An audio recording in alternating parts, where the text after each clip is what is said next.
Say this, listen, it's your time. It's time for you to become loyal to you. You feel me? You put enough time and effort into chauffeuring everybody else through their storms. Is you following? You're done with that. Your motivation now will only move you towards your dreams, that dream to be the dream that changes your life. God. Glory be to God, man. It's your turn to enjoy the relationship that you have with peace and happiness without the feeling of guilt. You feel me? You're finally going to get to the places that the love that you have for them stopped you from getting from. Is you hear me? Get comfortable with you and God being against all odds. It's your time. Good day, good day, good day, beautiful people. Good morning, good evening, good night, wherever you are in the world. It's your girl, Kira Savvy. Savvy Kira on Instagram and Facebook. And this is, you already know, literally Just Talk Radio, the podcast, Talk Heavy TV vlog series. Yo, we already at the end of February. Time is just moving right along. And I decided today that I was just going to chill, fall back, been super busy, just slow down a little bit, pace myself, and gather my thoughts. So I hope you all are well. I hope you all are taking care of yourself, doing what you need to do to be comfortable. Listen, only thing I got on today is my crystal t-shirt. I ain't got no earrings. I'm chilling. And it's so important for me to be able to take that time for myself and the time that I need to just fall back and gather my thoughts. So last week, I've had the privilege of being on a podcast called the Port Ent. Shout out to Octavius. Y'all can follow him on Instagram, Optimus Prime. And we discussed the healing journey. And it was definitely a dope conversation. So I'll drop a link to his channel so y'all can check that out as well. So this week for me, one of the things that I really thought about, throughout the month and the weeks that transpired was respect of a person's autonomy. So in simple terms, autonomy is defined as someone's belief in their own self-interest, in their self-governance. And what that means is how you uphold your own values, how you see yourself. I feel that the way that we can bridge gaps between people and between understanding each other is to have respect of a person's autonomy, have respect of who they are and how they present themselves and how they represent themselves, because we all may meet each other from different places and different walks of life.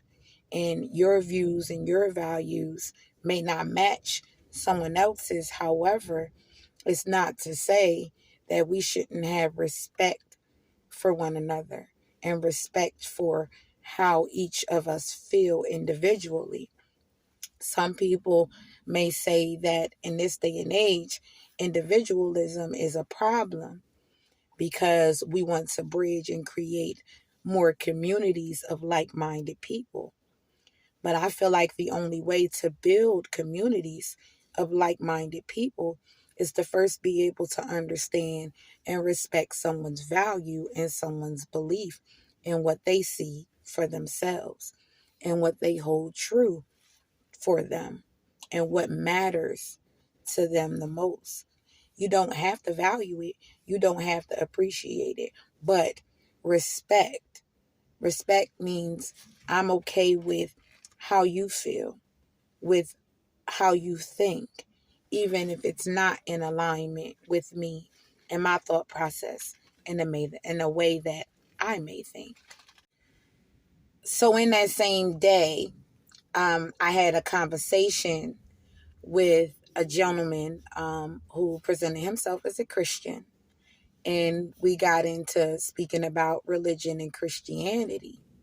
So the gentleman basically presented Christianity to me as, you believe in the Most High God. And I said, yes, absolutely. Then he went on to ask me if I believe that just having faith in who Jesus Christ is will get me into heaven. I said no. And he says, really? Why? I said, because the Bible says faith without works is dead. And for me, that's my personal belief. Now, while I may not follow the structures and the guidelines of Christianity, I still have and hold certain beliefs to be true for me based on my life experience, based on what I have, based on what I know, based on what I've been given, based on what I know to be true. See, and respect for autonomy, you understand that a person's experience has been able to mold them into who they are and what they believe to be true. Now, can that be changed? Absolutely. But I'm not saying that it's up to us to change someone's mind. Like when I get on here and talk to y'all, it's not my responsibility to change your mind. It's not my responsibility to make you think differently, but give you an opportunity and represent an opportunity for you to think about things that you don't typically think about. And respect for autonomy, I respect myself as an individual. And it's not to say that what the gentleman presented to me was wrong or right. Those are his personal beliefs based on his life and based on his experience. Another thing he said to me was, because I said, I apologize if, what I said to you or how you feel was disrespectful. That's me taking personal responsibility for myself. He says, oh no, I like the disrespect. And I'm like, well, why? If your mission is to convert people into Christianity and your mission is to show people God, to show people Jesus, why would you be okay with being disrespected? Why would you be okay with trying to prove someone else wrong just because you think that you're right? It's disrespectful to the other person to make them feel like because of what you believe, they are wrong. Now, don't get that confused and don't misinterpret that as, oh, I should accept the fact that somebody hates me, or I should accept the fact that somebody doesn't like me. Nope, it's not what I'm saying. What I'm saying is, if you respect a person initially from their viewpoint, from their values, then you would want them to give you the same thing in return. How you represent yourself, how you see yourself as an individual in any space, you'd want somebody to make sure that they respect that and that they respect you for who you are and what you believe. Having respect for someone's autonomy, you ultimately have to be an autonomous person. You have to have a certain amount of self-control over your mind, over your thoughts, over your values, over your beliefs, over the way you govern yourself, over the way that you present yourself to other people. Autonomy really starts in our childhood. We learn from our parents, from our peers, ultimately, who we are in the world around us and how we reflect that and how we see ourselves.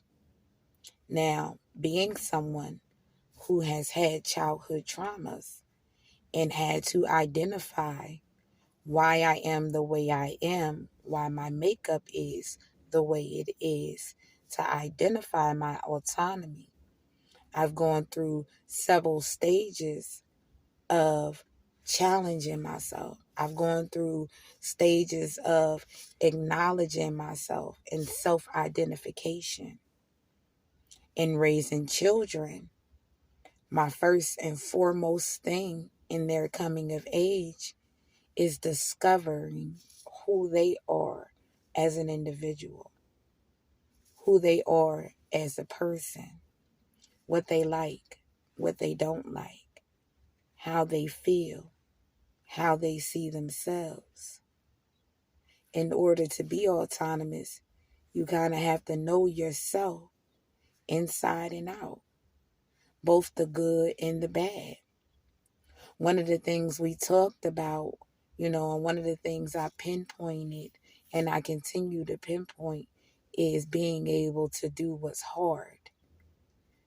We can't self-identify or self-regulate or have self-control because we choose to not identify things about us that we want to keep hidden, that we want to keep out of the light, that we don't want people to see.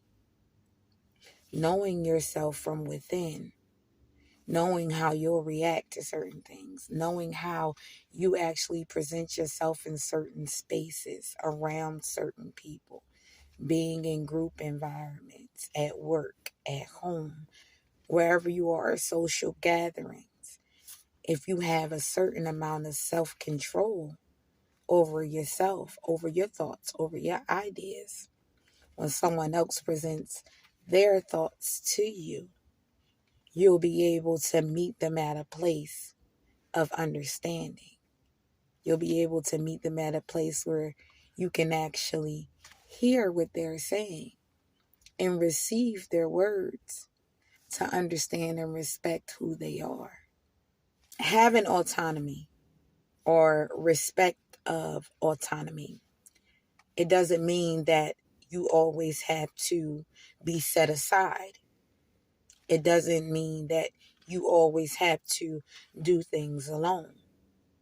We're not meant to do things alone in our lives. We're not meant to separate ourselves from building and growing and building communities.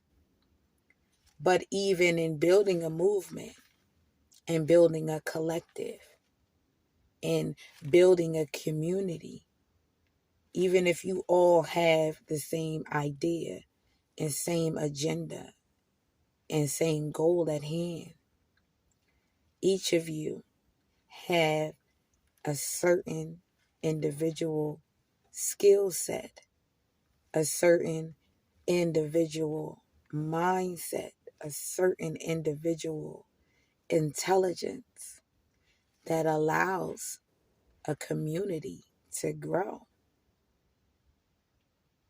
I think we can eliminate and get rid of a lot of hatred in this world and all of these, boxes that people get placed in by others if we respect an individual's thought process, if we respect their individual skill set, if we respect what they have to offer.